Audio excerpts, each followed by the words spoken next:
हाय दोस्तों, मैं सुबोध कुमार आपका स्वागत करता हूं आपका अपना यूट्यूब चैनल जिसका नाम है जीके भारत बिहार पर। तो आज का जो मेरा वीडियो है वह किसी एक खास चैप्टर का नहीं है, बल्कि युद्ध से संबंधित आने वाले प्रश्नों से है, जो कि सिख युद्ध, मैसूर युद्ध और कर्नाटक युद्ध है। क्योंकि इनसे जो है एग्जाम में प्रश्न पूछे जाते हैं, दरोगा का एग्जाम हो या फिर बीपीएससी का हो या फिर कोई भी ग्रुप डी का ही एग्जाम क्यों ना हो। तो इनसे प्रश्न पूछे जाते हैं क्या कि यह युद्ध कब हुआ, क्या कारण था, उस समय का गवर्नर जनरल कौन था और किस संधि के तहत समाप्त होता है और इसका क्या परिणाम होता है। ठीक है, तो इन सभी बातों का जो है जवाब जानने के लिए आपको बने रहना होगा मेरे साथ वीडियो के अंतिम तक। और वीडियो अच्छा लगता है तो अंतिम में वीडियो को शेयर जरूर करिएगा और चैनल पे नए थे तो चैनल को सब्सक्राइब कर लीजिएगा। तो आइए स्टार्ट करते हैं।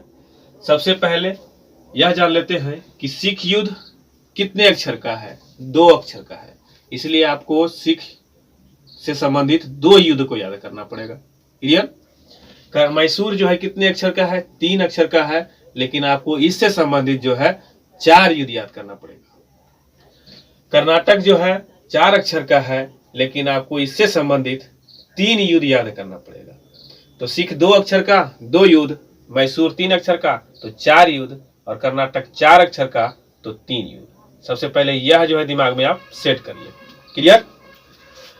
अब क्या है, ध्यान देना है एक पॉइंट और कि सिख युद्ध जो है वह 1800 से स्टार्टिंग करना है आपको। सिख जो है 1800 से स्टार्टिंग करना है और बाकी जो बचा मैसूर युद्ध और कर्नाटक युद्ध उसे आपको 1700 में जवाब देना होगा। क्योंकि यही जो होता है कंफ्यूजन की इन सभी युद्धों में जो होता है कभी 1800 में चले जाते हैं तो कभी 1700 में चले जाते हैं।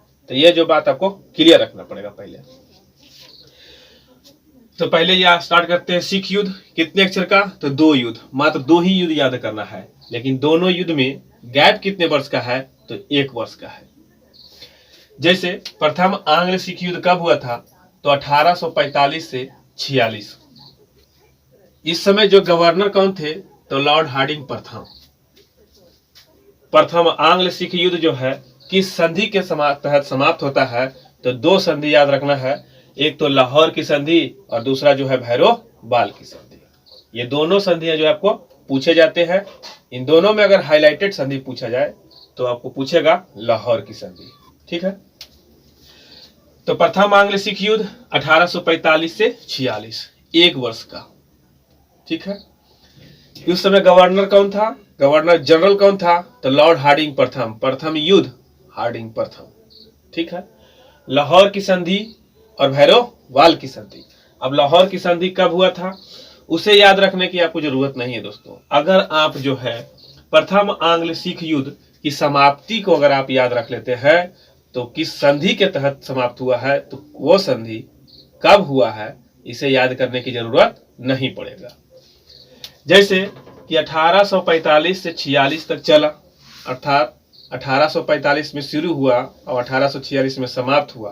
तो जब समाप्त हुआ तो किसी ना किसी संधि के तहत ही तो समाप्त हुआ है, और वह संधि हुआ उसी साल जिस साल वह युद्ध समाप्त हुआ है।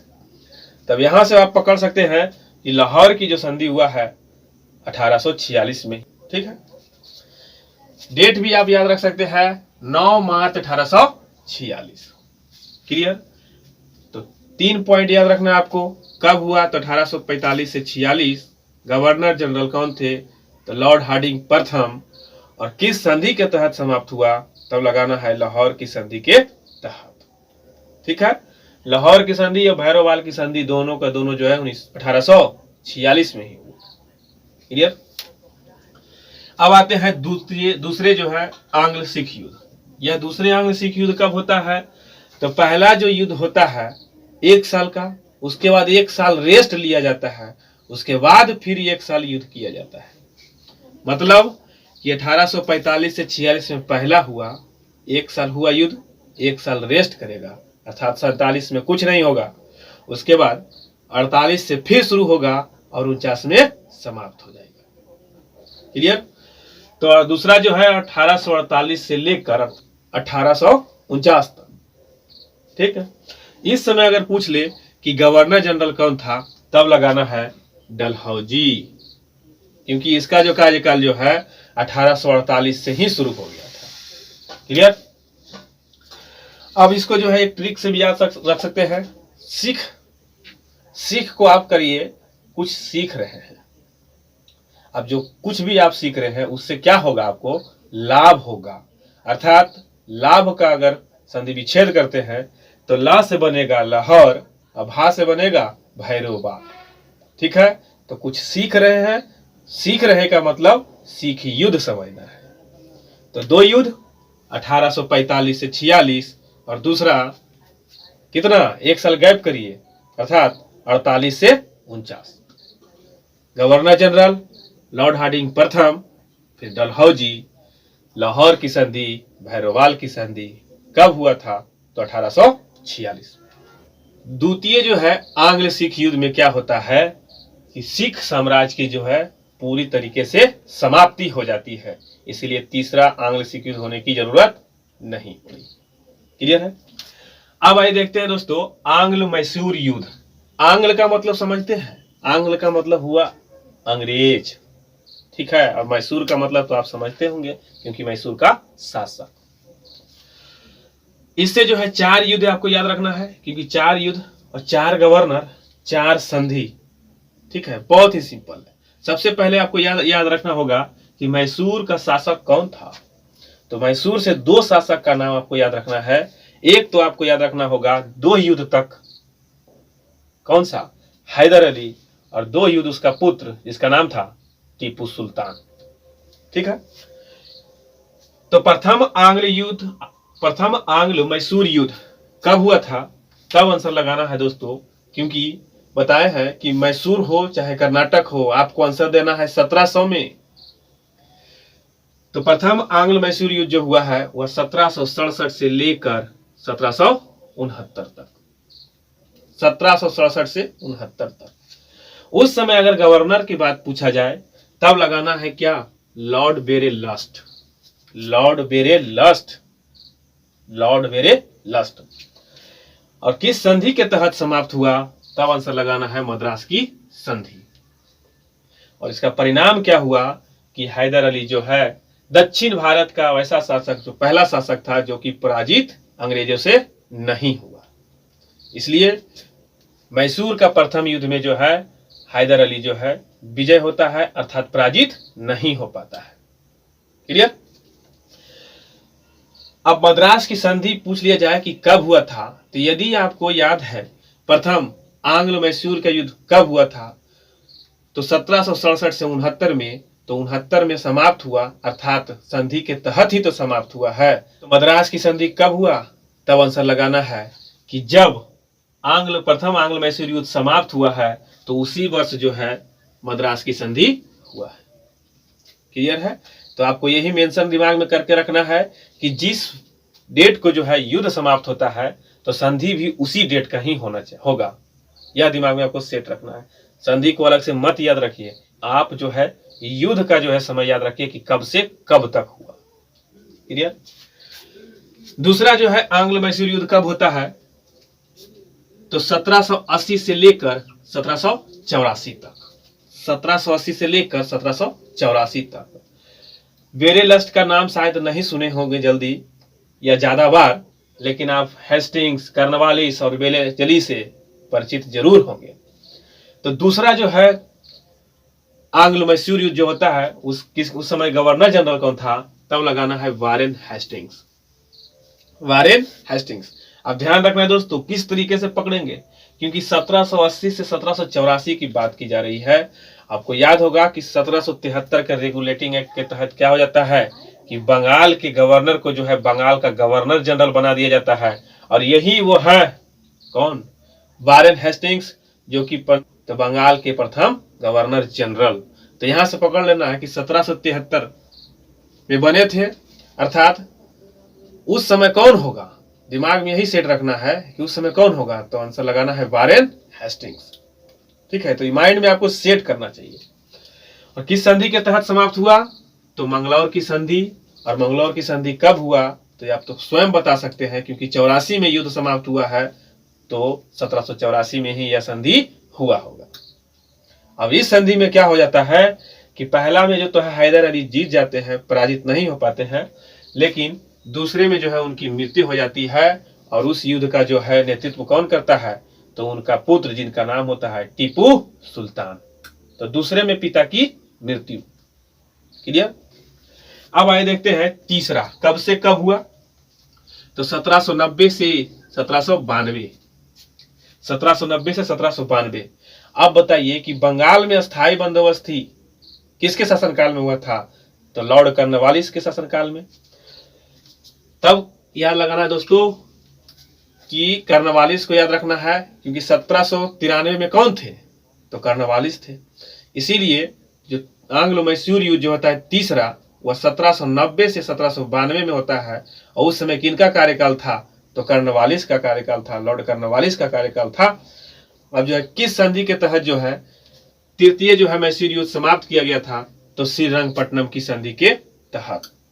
इसका परिणाम क्या होता है कि टीपू की स्थिति जो है कमजोर हो जाती है। ठीक है, पहला में पिताजी उनका जीत गए, पराजित नहीं हो पाए, दूसरे में पिता की मृत्यु हो जाती है, और नेतृत्व कौन संभालता आकर, तो टीपू सुल्तान। उसके बाद तीसरे युद्ध में जो है टीपू सुल्तान जो है कमजोर पड़ जाते हैं। ठीक है, अब आइए देखते हैं चौथा आंग्ल मैसूर युद्ध क्या है, कब हुआ था। तब अगर आंसर लगाना है दोस्तों 1799 में। 1799 में चतुर्थ आंग्ल मैसूर युद्ध होता है, जो कि किस गवर्नर जनरल के काल में होता है, तो लॉर्ड वेले जली के काल में होता है। दोस्तों यह ध्यान रखना है, लॉर्ड वेले जली, क्योंकि सहायक संधि 1798 में शुरुआत किसके द्वारा किया जाता है, तो लॉर्ड वेले जली के द्वारा। इसलिए उस समय कौन होगा, अगर माइंड में आप सेट रखते हैं तो पकड़ सकते हैं कि 1798 में लॉर्ड वेले जली था, तो 99 में भी तो यही होगा, इसलिए लॉर्ड वेले जली लगाना है। चतुर्थ आंग्ल मैसूर युद्ध में जो होता है, अब टीपू सुल्तान की जो है मृत्यु हो जाती है, और मृत्यु हो जाने के बाद वाडियार वंश की स्थापना कर दी जाती है, और जो है मैसूर की सहायक संधि हो जाती है। तो ये चौथा मैसूर सहायक संधि। क्लियर है 1799। अब देखिए दोस्तों, प्रथम आंग्ल मैसूर युद्ध कब, 1767 से 69। ठीक है, पहले बार 2 साल के लिए। ठीक है, दूसरा पूछेगा तो 1780 से 84 अर्थात 4 साल के लिए, और तीसरा पूछेगा तो 1790 से 92 अर्थात फिर 2 साल के लिए। तो पहले में 2 साल, दूसरे में 4 साल, और फिर तीसरे में जो होता है वह 2 साल का होता है। और 1799 में जो चौथा होता है, 1799 में ही समाप्त हो जाता है, क्योंकि टीपू सुल्तान की मृत्यु हो जाती है, और जो है मैसूर को जो है अंग्रेज अपने कब्जे में ले लेता है। प्रथम मैसूर युद्ध के समय गवर्नर कौन था, तो लॉर्ड वेरेलस्ट। दूसरे में तब आंसर लगाना है क्या, वारेन हेस्टिंग। तीसरे में आंसर लगाना है कॉर्नवालिस, और चौथे में लगाना है लॉर्ड वेले जली। क्लियर। अब इसको एक शॉर्ट से भी याद रख सकते हैं, इसका बोलिए MMS अर्थात MMS। अब ध्यान देना दोस्तों, मंगलौर पहले हुआ था या मद्रास पहले हुआ था, यह कंफ्यूजन हो जाता है। अगर आपको MMS याद है, तब आपको क्या पकड़ना होगा कि यम है, अगर हम इसको सीधा करके लिखेंगे तो कितना लिखाएगा, 3 की तरह लिखा जाएगा। अर्थात जो पहला संधि हुआ है उस शहर का नाम जो है क्या है, 3 अक्षर का ही होगा, जैसे मद्रास। फिर आगे बढ़िए तो 4 अक्षर का अर्थात मंगलौर। फिर आगे बढ़िए तो उससे भी बड़ा श्रीरंगपट्टनम। तो मद्रास, मंगलौर, श्रीरंगपट्टनम। ठीक है, पहले में हैदर अली जीत जाते हैं, पराजित नहीं हो पाते हैं। दूसरे में उनकी मृत्यु हो जाती है। तीसरे में जो है उनका पुत्र टीपू सुल्तान कमजोर पड़ जाते हैं, और चौथे में टीपू सुल्तान की मृत्यु हो जाती है। तो दूसरा युद्ध में क्या होता है, हैदर अली की मृत्यु, और चौथे युद्ध में उनका पुत्र टीपू सुल्तान की मृत्यु। क्लियर। अब आए दोस्तों 1767 से 69, 80 से 84, 90 से 92, और अंतिम में 1799। क्लियर है। अब आइए देखते हैं कर्नाटक युद्ध, क्योंकि कर्नाटक 4 अक्षर का और युद्ध कितना है, 3 है। इसको किस तरीके से याद रखना है, हमें माइंड में सेट है कि 1700 में ही आंसर है लगाना। अब देखिए दोस्तों, यह जो है युद्ध जो है अंग्रेज और फ्रांस के बीच होता है।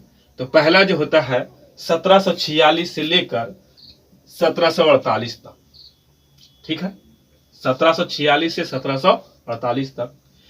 अब इसमें जो है गवर्नर पूछे नहीं जाते, आपको पूछेगा क्या कि क्या कारण था। कारण ही बहुत ही सिंपल है, ऑस्ट्रिया के उत्तराधिकारी का युद्ध था। ऑस्ट्रिया के उत्तराधिकारी के युद्ध के कारण जो है अंग्रेज और फ्रांस के बीच प्रथम कर्नाटक युद्ध होता है। कब होता है, तो 1746 से 1748 तक। किस संधि के तहत समाप्त होता है, एला सापेल की संधि। एला का मतलब, ए का मतलब हुआ एक्स, ला का मतलब ला, सापेल का मतलब सापेल। तो एला सापेल की संधि के तहत जो है यह जो है कर्नाटक का प्रथम युद्ध समाप्त होता है। अब एला सापेल की संधि होता कब है, तो जब युद्ध समाप्त हुआ था उसी वर्ष तो होगा, तो 1746 से 48 अर्थात 1748 में जो है एला सापेल की संधि होता है, और जिसके तहत प्रथम कर्नाटक युद्ध समाप्त होता है। क्लियर है। लेकिन परिणाम क्या रहता है, अनिर्णायक रहता है, अनिर्णित रहता है। अनिर्णित रहने के कारण ही तो फिर से हुआ दूसरा युद्ध। दूसरा युद्ध जो होता है कर्नाटक का दूसरा युद्ध, वह होता है प्रथम युद्ध के 3 साल के बाद, लेकिन चलता है 4 साल।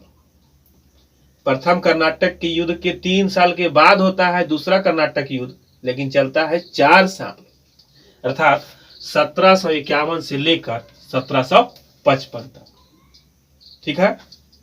अब इसका कारण सेम टू सेम, क्योंकि वह अनिर्णायक था, उसमें जो है क्लियर परिणाम नहीं हुआ था, तो वही कारण जो है इसमें भी है। क्या कारण है, फर्क दोनों में इतना ही है कि पहला जो था ऑस्ट्रिया के उत्तराधिकार का युद्ध के कारण था, और दूसरा जो है कर्नाटक के उत्तराधिकार युद्ध के कारण था। तो पहला में ऑस्ट्रिया का युद्ध के उत्तराधिकार का युद्ध, और दूसरा में कर्नाटक के उत्तराधिकार का युद्ध। क्लियर। अब इसका जो किस संधि के तहत समाप्त हुआ, तब आंसर लगाना है पांडिचेरी की संधि के तहत। इसका जो है परिणाम क्या हुआ, तो ब्रिटेन की जो है स्थिति जो है मजबूत बनी रह गई। क्लियर है। तो आपको जो है मूल रूप से संधि, कारण इसमें और डेट, यह जो है आपको जरूरी है याद रखना, क्योंकि इससे जो है प्रश्न पूछे जाते हैं। तीसरा जो है कर्नाटक युद्ध, वह कब हुआ था, तो पहला युद्ध के 3 साल के बाद दूसरा होता है, तो तीसरा क्या कम रहेगा, वह भी जो है दूसरा युद्ध जब समाप्त होता है तो यह भी 3 साल के बाद ही शुरू होता है, अर्थात 55 में अगर 3 जोड़ेंगे तो हो जाएगा कितना, 1758 से 1763 के बीच। यह जो है कर्नाटक का तीसरा युद्ध था। ठीक है।